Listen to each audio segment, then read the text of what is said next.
Students, स्वागत है आप सबों का आज के हमारे इस वीडियो में।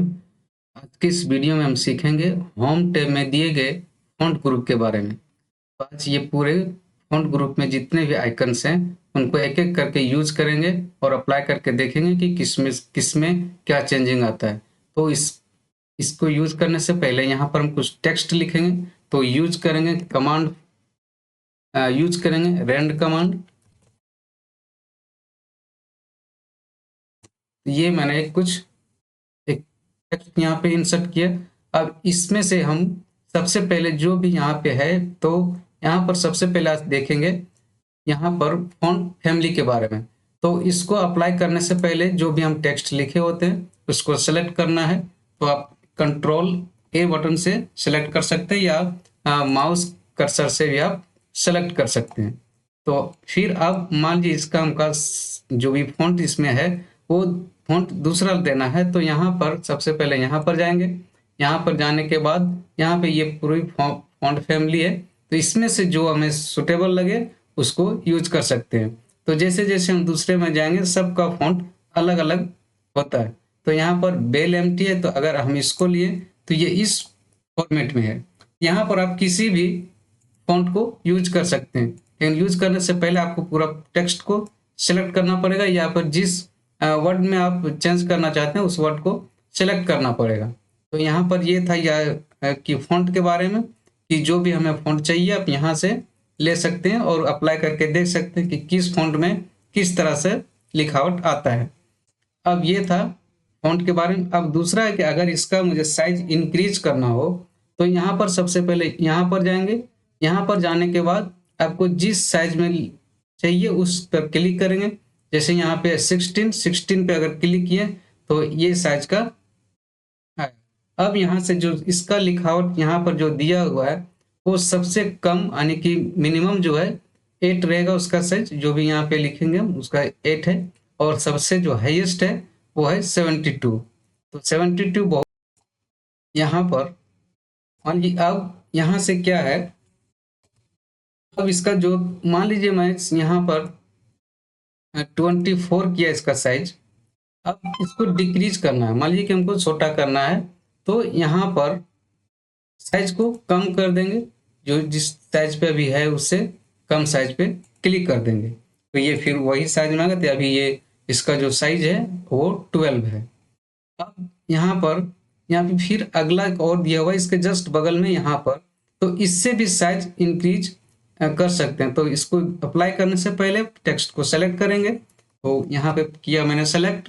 अब यहाँ पर जब क्लिक करेंगे तो जैसे जितने ये इंक्रीज होता जाएगा, इसका साइज में इंक्रीज होगा। जितना बार हम क्लिक करेंगे उस प्रत्येक बार ये इंक्रीज होता जाएगा। अब मान लीजिए इसी को हमको इसका डिक्रीज करना है, इसका साइज को अगर छोटा करना चाहते हैं, तो इसी के जस्ट बगल यहाँ पर अगर इस पर हम क्लिक करेंगे तो इसका साइज डिक्रीज होगा। जैसे जैसे हम यहाँ पर क्लिक करेंगे वैसे वैसे इसका साइज डिक्रीज होगा। ये देख रहे हैं कि ये पर साइज डिक्रीज हो रहा है। अब इसके दूसरे बगल में है, यहाँ पर क्या है, चेंज केस। तो केस क्या है, अभी जो भी मेरा यहाँ पे वर्ड लिखा हुआ है वो जो फर्स्ट है उसका जो फर्स्ट लेटर है वो कैपिटल है, बाकी सब स्मॉल में है। तो यहाँ पर क्या है कि अगर हमको पूरा सब स्मॉल में चाहिए तो यहाँ से चेंज कर सकते हैं, या सभी कैपिटल में चाहिए तो यहाँ पर चेंज कर सकते हैं। तो यहाँ पर दिया हुआ है, इसमें ये सारे ऑप्शन दिए हैं। ये है सेंटेंस केस, जो कि अभी नॉर्मल ये है, ये जो लिखा हुआ ये सेंटेंस केस में है। अब अगर यहाँ पे सेकंड नंबर का ऑप्शन है लोअर केस, अगर लोअर केस पर हम क्लिक करते हैं तो ये सब जो यहाँ पर कैपिटल था वो भी सभी लोअर केस में कन्वर्ट हो गया है। अब मान लीजिए इसको फिर नेक्स्ट और है इसमें दूसरा ऑप्शन, तीसरा ऑप्शन है अपर केस। अगर इस पर क्लिक करेंगे तो ये सारे अपर केस में कन्वर्ट हो जाएगा, सभी कैपिटल लेटर में आ गया। यहाँ पर ये चेंज हो गया, पूरा का पूरा जितना भी यहाँ पर टेक्स्ट इंसर्ट है सभी कैपिटल लेटर में आ गया। फिर इसमें एक और ऑप्शन है कैपिटलाइज ईच वर्ड। तो ईच वर्ड में क्या हुआ कि जितना भी इसमें वर्ड लिखा हुआ है सभी का फर्स्ट लेटर जो है वो कैपिटल हो गया और बाकी सब स्मॉल लेटर में। फिर नेक्स्ट है यहाँ पे अब इसका चेंज किया तो इसका भी फॉर्मेट यहाँ पे देख रहे हैं कि जो फर्स्ट लेटर है वो स्मॉल में है, अब बाकी और अदर लेटर जो है वो कैपिटल है। अब इस सब को मान लीजिए जो भी इसमें मैंने अप्लाई किया, अब इसको पहले जैसा सेंटेंस केस में लाना है कि मेरा सिर्फ फर्स्ट जो पहला लेटर है वो कैपिटल लेटर में और बाकी सब स्मॉल में। तो यहाँ पर जाएंगे और जो सेंटेंस केस लिखा हुआ है उस पर क्लिक करेंगे तो ये पहले जैसा हो गया। फिर नेक्स्ट है इसमें यहाँ पर ये बी लिखा हुआ था, इसमें क्या है कि ये जो बी लिखा हुआ है बोल्ड है, तो इसको अगर बोल्ड करना होगा, यहाँ पर हम क्लिक करते हैं ये तो जो भी हमने लिखा है वो बोल्ड हो गया। तो और जब भी हम प्रिंट करते हैं तो बोल्ड करके ही प्रिंट करना चाहिए, जो भी चीज़ हम यहाँ प्रिंट करेंगे और प्रिंट करते हो तो इसको बोल्ड कर लेना चाहिए क्योंकि प्रिंट में अच्छा प्रिंट होता है। फिर नेक्स्ट है यहाँ पर लिखा हुआ इटालिक, जब इस पर क्लिक करते हैं तो क्या है ये थोड़ा क्रॉस हो गया, ये टेढ़ा हो गया थोड़ा सा, ये इसके जैसा जैसे यहाँ पर लिखा हुआ है उस टाइप में ये आ गया। फिर इसका नेक्स्ट है यहाँ पर ये अंडरलाइन दिया हुआ है कि वर्ड के नीचे अंडरलाइन है, जब हम इस पर क्लिक करेंगे तो ये वर्ड जितने भी सेंटेंस लिखा हुआ है इसके नीचे एक लाइन आ जाएगा। तो देखिए यहाँ पर क्लिक करते हैं, जब क्लिक किया तो देखिए इसके नीचे एक लाइन आ गया, इस अंडरलाइन है। फिर अगर इसको रिमूव करना हो तो हम इसी पर क्लिक करेंगे और ये रिमूव हो गया। फिर नेक्स्ट है यहाँ पर एक और ऑप्शन है, आइकन दिख रहा है, तो इस पर अगर क्लिक करते करेंगे तो क्या होगा कि जो भी सेंटेंस लिखा हुआ है उसके बीच में लाइन आ जाएगा। तो देखिए यहाँ पे दी लिखा मैंने, जब यहाँ क्लिक किया तो यहाँ जितने भी सेंटेंस लिखा हुआ है उसके बीच में एक लाइन है। अब इसको रिमूव करना चाहते हैं तो फिर इसी के ऊपर क्लिक करेंगे तो ये रिमूव हो गया। और फिर इसका नेक्स्ट ऑप्शन है यहाँ पर नेक्स्ट, ये आइकन है X2, जैसे मैंने यहाँ पर लिखा O और 2, अब इसका साइज इंक्रीज करते हैं पहले।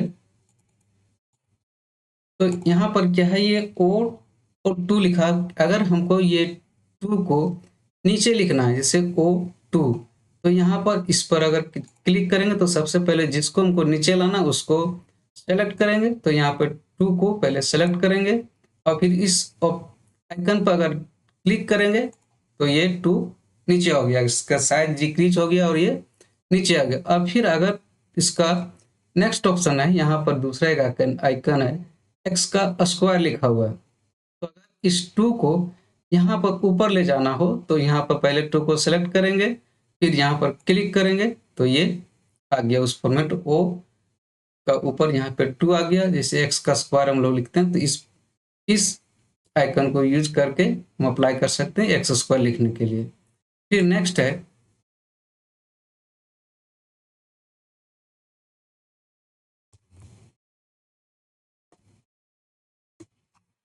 फिर नेक्स्ट ऑप्शन यहाँ पर है कि हम जो भी यहाँ पर लिखे हैं, जो भी सेंटेंस यहाँ पर लिखा हुआ है उसको दूसरे स्टाइल में लिख सकते हैं। तो सबसे पहले हम करेंगे इसको सेलेक्ट, अब यहाँ पर जाएंगे तो यहाँ पर देखिए अलग अलग तरह का स्टाइल है, तो यहाँ पर जब हम यहाँ पर क्लिक करते हैं तो इसके जैसा हो गया। फिर अगर दूसरे पे यहाँ पे मान लीजिए कलर क्लिक करते हैं इसके ऊपर तो ये इस तरह से आ गया। अब यहाँ पर क्या है कि देखिए अलग अलग और सारी चीज़ दिए हुए हैं, जैसे आउटलाइन, शेडो, रिफ्लेक्शन, ग्लो। अगर रिफ्लेक्शन यूज करते हैं, जैसे पहले क्या करते हैं इसको डिलीट करते हैं, डिलीट और छोटा कुछ लिखते हैं, ये मैंने लिखा यहाँ पे टेक्स्ट, इसका साइज इंक्रीज करते हैं और तो अब हम इस पे इसको यूज करते हैं,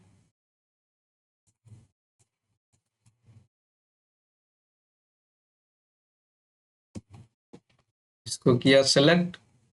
अब यहाँ से ये आउटलाइन है, आउटलाइन का मतलब जो भी हम टेक्स्ट लिखें उसका जो आउटलाइन होगा वो जिस कलर में हम चाहेंगे उस कलर में होगा। तो यहाँ पर जैसे मैंने ग्रीन लिया तो इसका देख सकते हैं इसका जो आउटलाइन है वो ग्रीन, थोड़ा इसका साइज और इंक्रीज करते हैं, ये आउटलाइन देखिए इसका जो आउटलाइन है वो ग्रीन है। अब यहाँ पर और दूसरा है शेडो, अगर शेडो पर क्लिक करते हैं तो ये सारी चीज यहाँ पर इसका शेडो बन जाएगा। तो देखिए टेक्स्ट है इसके बगल में यहाँ पर ब्लैक टाइप का शेडो बन रहा है। फिर और इसमें और सारे ऑप्शन है कि ये नंबर स्टाइल लिखे, मान लीजिए यहाँ पे हम लिखते हैं 1 2 3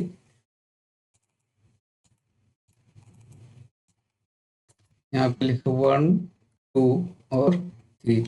अब इसमें क्या है, यहाँ पे नंबर, यहाँ पर दिया हुआ है नंबर स्टाइल।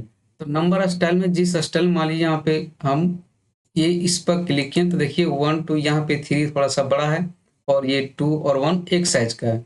तो यहाँ पे अगर यहाँ पे कुछ हम लोग लिखते हैं काउंट, जैसे 1 2 3 या फिर कोई भी डिजिट लिखते हैं, तो उसको मैं अगर कोई स्टाइल डालना हो तो यहाँ पर जाकर हम डाल सकते हैं।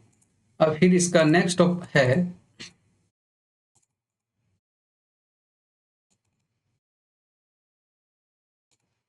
अब यहाँ पर एक और है इसमें, जैसे ये किसी भी टेक्स्ट हम लिखते हैं, जैसे यहाँ पर ये टेक्स्ट लिखा हुआ है, तो अगर इसका बैकग्राउंड में कुछ कलर चाहिए तो हम यहाँ पर जा करके कलर कर सकते हैं। तो जैसे हम यहाँ पे क्लिक किया तो देखिए इसका बैकग्राउंड जो है वो रेड कलर का हो गया।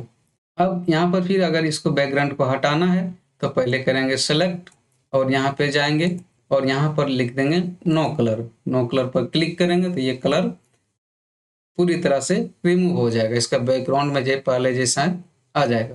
फिर इसका नेक्स्ट ऑप्शन है, यहाँ पर जो भी हम कुछ यहाँ पर जो ये टेक्स्ट लिखें उसका कलर चेंज कर सकते हैं यहाँ से, इस ऑप्शन से। तो सबसे पहले करेंगे इसको सेलेक्ट। अब यहाँ पर जिस कलर हमको चाहिए, तो मान लीजिए हम यहाँ से लिए रेड, तो देखिए यहाँ पर जब रेड पर क्लिक किया तो ये जो पूरा टेक्स्ट है उसका कलर रेड हो गया। अगर हमको दूसरा कलर चाहिए तो सबसे पहले करेंगे इसको सेलेक्ट और यहाँ पर जो भी कलर आपको चाहिए, जैसे मैंने यहाँ किया येलो पे क्लिक, तो ये टेक्स्ट का जो कलर है वो हो गया येलो। अब जिस हिसाब से जिस तरह से आपको चॉइस, आप अपने चॉइस के अकॉर्डिंग इसमें से डाल सकते हैं। अगर यहाँ पे और है मोर कलर, जो भी आपको यहाँ से ले सकते हैं। फिर एक और है यहाँ से, इसके लिए मैं एक दूसरा टेक्स्ट ऐड करता हूँ। अब यहाँ पर क्या करते हैं, इसको हम करता हूँ बोल्ड या फिर अंडरलाइन, इसके नीचे अंडरलाइन। अब इसमें जो अंडरलाइन है, अगर इसको हमको रिमूव करना हो या कोई भी चीज़ इस पर हम अप्लाई किए हैं अगर उसको हटाना हो, तो यहाँ से जा करके इस ऑप्शन पर, यहाँ पर जो आइकन दिख रहा है इस आइकन पर अगर हम क्लिक करेंगे तो ये रिमूव हो जाएगा। जैसे यहाँ पे क्लिक करने के बाद आता है क्लियर ऑल फॉर्मेटिंग, तो जो भी फॉर्मेट यहाँ पे हम यूज करेंगे वो पूरी तरह से क्लियर हो जाएगा। तो हम इस पर करते हैं क्लिक, तो देखिए जो भी इसमें फॉर्मेट यूज किया था वो नॉर्मल तरीके से आ गया। तो आज